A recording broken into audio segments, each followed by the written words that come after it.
6 घंटे तक चेतावनी, फिर अंधेरे में हेलीकॉप्टर से उतरे अमेरिकी कमांडो और ईरानी जहाज पर ऐसे किया कब्जा। पाकिस्तान बिछाता रह गया कालीन, ईरान बोला बातचीत नहीं बदला होगा पूरा। चीन ने भी दी बड़ी चेतावनी। उधर यूएई मांग रहा अमेरिका से मदद, इधर जंग के बीच सऊदी अरब क्यों पहुंचे अजीत डोभाल, भारत क्या करने वाला है। पहली बार अमेरिकी सेना ने 2 ऐसे वीडियो जारी किए हैं जिसने ईरान की धड़कनें बढ़ा दी हैं।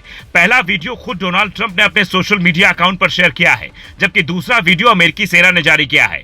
पहले वीडियो में ईरानी जहाज पर अमेरिकी जवान फायरिंग करते दिख रहे हैं, जबकि दूसरे वीडियो में हेलीकॉप्टर से कमांडो एक शिप पर कूदते दिख रहे हैं और उसके बाद ये एक ईरानी जहाज को अपने कब्जे में ले लेते हैं। ये इस जंग में पहला मौका था जब ईरानी जहाज इस तरीके से पकड़ा गया, वो भी चीन से आ रहा था, जिस पर चीन बेहद खफा है। अब उस पर सवार क्रू मेंबर्स क्या अब डील में बड़ी चुनौती बनेंगे, क्योंकि इससे पहले जब अमेरिकी पायलट ईरान की धरती पर फंसा था तो जानकार कह रहे थे अमेरिका अब कमजोर पड़ जाएगा, लेकिन अमेरिका ने बड़ी चालाकी से अपने पायलट को निकाल लिया। पर ईरान के लिए आसान नहीं होगा, इसीलिए उसने पहले बदले की कसम खाई और उसके बाद ओमान की खाड़ी में कई अमेरिकी जहाजों पर ईरानी सेना ने ड्रोन बरसाने शुरू कर दिए, जो ये बता रहा है कि ईरान और अमेरिका के बीच अब समझौता होना आसान नहीं है। पाकिस्तान की चाल भी अब कामयाब नहीं होने वाली। वो जो समझौते करवाकर अमेरिका से मदद लेने की उम्मीद में था, उसे भी बड़ा झटका लगने वाला है और उसका भी धैर्य अब जवाब देने लगा है। शायद इसीलिए इस डील में सबसे बड़ी भूमिका निभा रहे शहबाज शरीफ और असीम मुनीर ने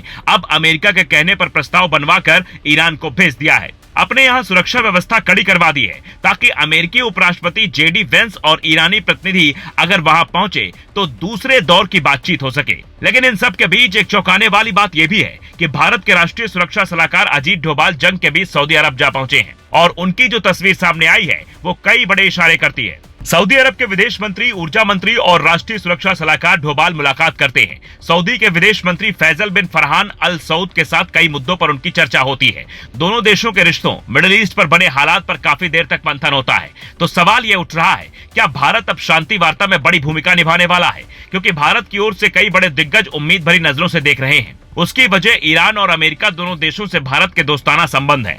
हालांकि ईरान ने उसके बाद भी बीते दिनों भारतीय जहाजों पर फायरिंग कर दी, जिसे लेकर भारत ने कड़ा विरोध जताया था। उसके बाद होर्मुज के रास्ते दोबारा से भारत के लिए खुल गए, लेकिन होर्मुज बंद होने और खुलने की कहानी कब तक चलेगी? आम जनता को हो रही दिक्कतों का ध्यान कौन रखेगा? ईरान और अमेरिका के चक्कर में दुनिया के साथ जो हो रहा है उसकी जिम्मेदारी कौन लेगा? क्या ट्रंप ने पाकिस्तान जैसे देश पर शांति वार्ता की जिम्मेदारी सौंपकर बड़ी गलती कर दी? ये भी बड़ा सवाल है, क्योंकि जिस परमाणु की लड़ाई अभी अमेरिका ईरान से लड़ रहा है, उस परमाणु तकनीक और परमाणु को दुनिया भर के कई देशों तक एक दौर में पाकिस्तान ने चोरी छिपे पहुंचाया था।